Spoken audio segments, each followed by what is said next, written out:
Добрый день всем. Хочу сделать небольшой обзор, как я делаю расширитель Гофмана на рамке.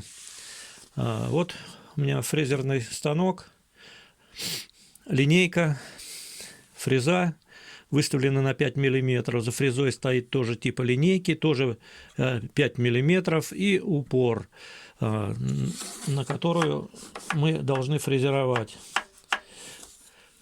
Вот мы ведем заготовку, фреза выбирает вот эту толщину, упирается в этот вот расширитель и упирается в упор. Если без этого расширителя, то заготовка клюнет вот сюда, опять к линейке, и испортит заготовку. Ну, сейчас продемонстрируем.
Ну, вот такие заготовки получаются.